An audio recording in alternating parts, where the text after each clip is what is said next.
All right, so in today's video, we're going to be talking about one of our diagrams that we use to study the heart and kind of what's going on with it. It's called Wigger's diagram. We're going to be discussing the parts of it, how each of these awesome little squiggly lines relate to each other, how we can use that to diagnose certain diseases, some things that will happen to this diagram when diseases happen. Specifically, we're going to be looking at atherosclerosis, and then we're also going to be looking at some medications that can help with atherosclerosis as well. So Wigger's diagram, what is it? So the point of Wigger's diagram is it's going to be able to relate a lot of different kind of novel values that we're really concerned with within the heart. We're really concerned about pressure in certain areas. Ventricular volume is very, very important for stroke volume and that sort of thing. Electrocardiogram to make sure that electricity and depolarization is happening in a timely fashion.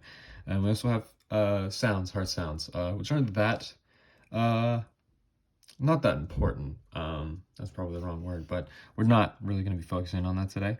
Mostly going to be focusing on the ones I mentioned previously.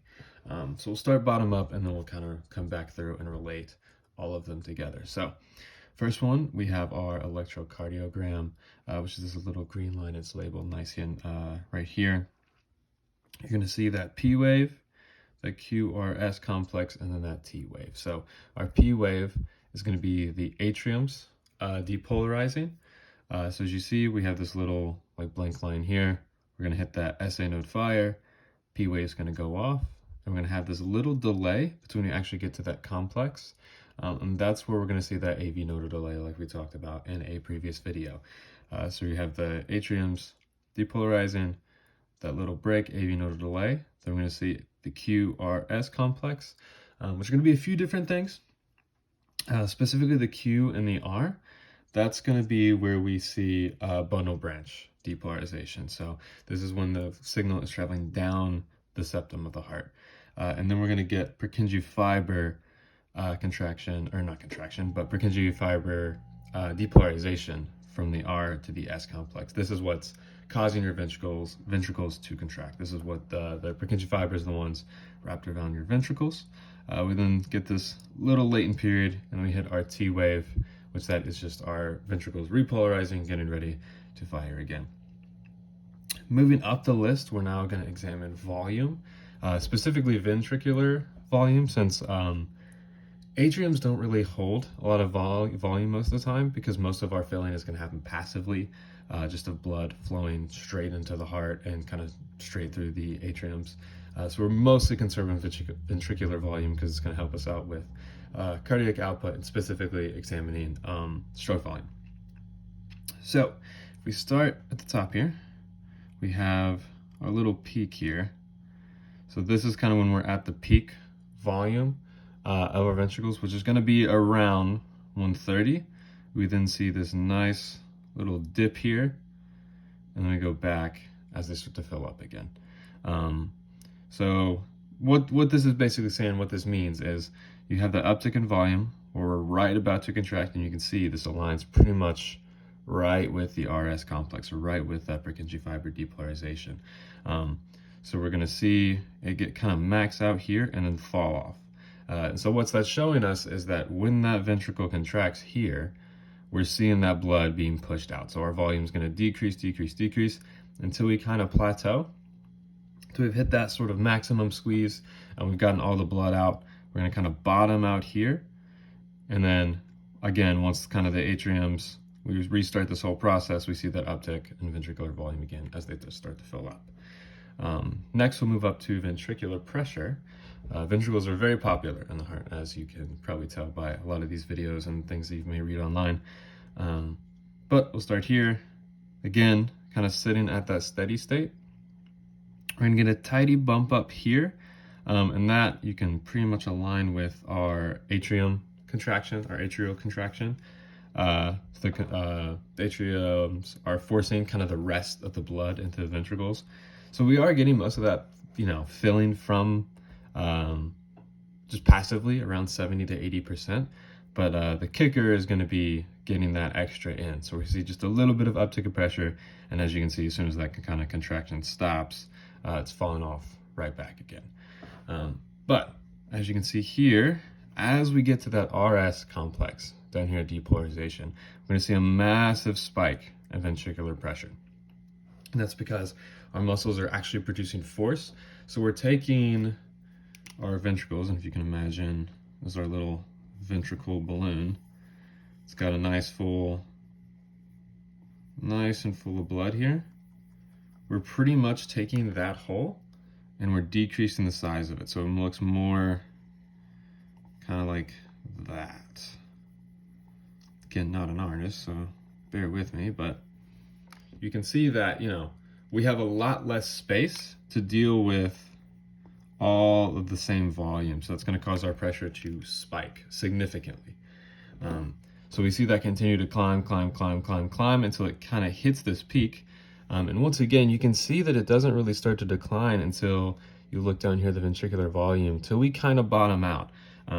Those are pretty much in line with each other. I don't know if you can kind of tell with the pencil here, but we don't really start to see the fall off until our ventricular volume kind of starts to bottom out here. And again, that kind of makes sense because yes, our little hole might be smaller, but now we're looking at a lot less volume in there. So our pressure is going to decrease slightly as well. And then it falls off and kind of returns, dips a little below normal volume, but then if you kind of look over here as well, it kind of returns right back and then starts the process over again. Then looking at atrial pressure, again, atrial side, still important, but when we're looking at heart, we're really concerned with the ventricles just because of the importance that they play in heart function and body function as a whole. So atrial pressure, you can see, pretty much stays in a steady state the whole time. There's a few dips and changes here in response to things. I talked about it a little bit earlier, but you see this A peak, A wave, whatever you want to call it. It's going to be pretty much matching up with just right after that P wave happens and atrial depolarization happens. You're going to see that uptick in pressure. Once again, same concept as the ventricles. We're seeing that contraction happen, forces being applied to them. So we're working with a lot less volume, or with the same volume, but a whole lot less space to deal with the same volume. And then pressure is going to drop off if we feel those ventricles. And we actually get this cool little event here at this little C peak or C wave, where the atriums aren't really involved in contraction at all, but the ventricles have such a high pressure and are producing so much force that they're actually kind of pushing back up on the atrium. So you see this small little uptick in pressure at the atriums. Then it's going to return back to normal value, spike a little bit here, and then return back through. And it's better seen here. We see this would be our A wave, our little C wave, little peak of the V wave as our mitral valves open, and then back to normal steady state, and we start the whole process again. And then finally, we have our little aortic pressure line here at the top. And as you can see by the numbers here, all of these are in millimeters of mercury, and our volume is milliliters. Should have said that, but thought it was pretty self-explanatory. It's generally the measurements we use. But aortic pressure is going to be a pretty important one, especially when we start to look at diseases here in just a second. Aortic pressure is pretty much going to be this high point the whole time. It pretty much stays the highest pressure thing that we have. And a lot of that is due to afterload, which is directly tied to stroke volume. As you know, our aorta constantly has this back pressure put on it that is kind of putting a, not really a shunt, but it's your ventricles have to push through it to actually get blood through our body. So you can see it starts fairly high, and then as soon as we kind of hit this peak right here with these ventricles and this ventricular pressure, that's going to kick open our aortic valve. So as soon as our ventricles kind of hit that threshold, if I can talk, geez, hit that threshold, we're going to see that boom, pressure start to spike here. And once again, that's just now because we have blood flowing through our aorta. So we didn't have volume in it before, we have volume in it now, so it's going to increase that pressure. So increase, and then again, you see a little decrease here as we're kind of peaking out here. We're bottoming out here. So there's not really much blood left. All the blood is pretty much in our aortas and out through our body. So we kind of, again, start to decrease. We see this little downtick just due to it being all out of the aorta, and then it's going to return to normal to make sure it gets back to its starting value, and then once again kind of bottom out and then restart this whole process over again. So that's each little piece. So how do they relate to each other? I talked a bit about it throughout this whole thing, but the great thing about this diagram is that we're able to see all of these different values in one place. And this allows us to really get to examine how everything relates to each other.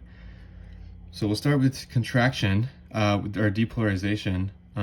You can see specifically with the ventricular volume and the electricity or the depolarization, so electrocardiogram down here, with this QRS, specifically the RS, well, even in the P, like you see the P happen around this dotted line here. Then at this little A peak, boom, that's when we're seeing that uptick in atrial pressure because we are contracting. You have our little AV nodal delay where you see, again, you look up, not a whole lot is happening until we get to that QR and specifically the RS. Once we get to that RS, we can see our ventricular volume start to heavily decrease as we're contracting those ventricles. We're going to see an increase, a very stiff increase in ventricular pressure as we're trying to overcome that pressure at the aorta. Down through here, as you can see, our ventricular volume is going to decrease until it kind of bottoms out. That matches up really, really well with our ventricular pressure here as we see it rise, rise, rise, rise, rise. So it gets about here, and you can see that we're pretty much bottomed out. Same thing with our aortic pressure. As we see that ventricular pressure increase, we finally push through to get enough pressure to bust through those aortic valves. We're going to see that pressure uptick, then come down when we kind of bottom out of the volume here. So there's actually this little cool period right here, this little strip between this dotted line and that solid line, where our ventricles are pretty much isolated. Our mitral valves haven't opened yet. Our aortic valve is closed. So the ventricles are almost in complete isolation. They're not having interactions with pretty much anything. They're completely isolated, which is a cool little thing there before we start this whole process again. But yeah, Wigger's diagram, it's an awesome way to make sure that we can see all of our different values here, how they relate to each other, and we can use this in a bunch of different ways. So specifically, we can use this to examine atherosclerosis, or the effects of atherosclerosis. So, as many of you know, atherosclerosis is just going to be a blockage of an artery, which obviously is not very good. But we can use Wigger's diagram to get a better look of what this is actually doing to our body or our heart specifically. So the main thing that's going to be an issue with this blockage is that we're going to see an uptick in blood pressure, which is not great because our blood and our heart is having to work extra hard to try to push blood through this blockage or around this blockage. It's going to be pumping extra hard. Our pressure is going to increase. So we're going to be seeing a few things due to this. Our aortic valve pressures here. What it's going to do is it's going to take this open point, this dotted line, and let me find it. There it is, the solid line. So this little dotted line and this solid line here, it's going to take those two lines and push them closer together, because now the demand of that pressure demand of our aorta is much, much higher. So we're not going to be able to open them as soon, and they're going to close even sooner because we're not able to maintain that same demand here. It's going to have a few cascading effects. If you look our volume down here, we're not going to be able to see that same really nice dip here. This line is going to be coming a lot closer to here. It's going to raise this kind of trough here by a significant amount. And that's not because we're not able to push a lot of blood out of our ventricles. A lot of it's just kind of pulling and staying down in our ventricles because, again, we're not able to maintain that pressure threshold for a long period of time. Our window for pushing blood out is a lot shorter. Obviously, this can be debilitating for many different reasons based off of the severity of it. you're not able to maintain the same work rate. There's going to be some heart rate increases because you're not able to push out enough blood. Several things that are not good. So the main way that we're going to deal with this is through a few medications. The primary one we're going to be looking at today are ACE inhibitors. This is going to be your typical one that most high blood pressure or hypertension, as it is more commonly known, this is going to be the first drug that they are really put on. It's a very starter drug. You're not affecting too many things, or too many major things, I should say. All of them are pretty localized. So the ACE inhibitors, how they work is you're basically stopping your ACE system within your body. So all this ACE system is used for is mostly a response to low blood pressure. Man, talking is hard. It's mainly going to be a response to low blood pressure. So your brain or your body senses, hey, blood pressure is looking real low. We need to kind of figure out what's happening here. So body sends a response down to your lovely ACE chemicals here. ACE is an angiotensin converting enzyme. Whoops, if I can spell right. Angiotensin converting. I'll just put ENZ. So what this does is it takes angiotensin and then turns it into angiotensin 2. And so what this does is angiotensin is responsible for several things. It's going to be responsible for vasoconstriction, which if you have high blood pressure is not good, but it's going to be responsible for vasoconstriction, and then also AT2. Bam. And then I'll put little subcategories here. Make that look more like it too.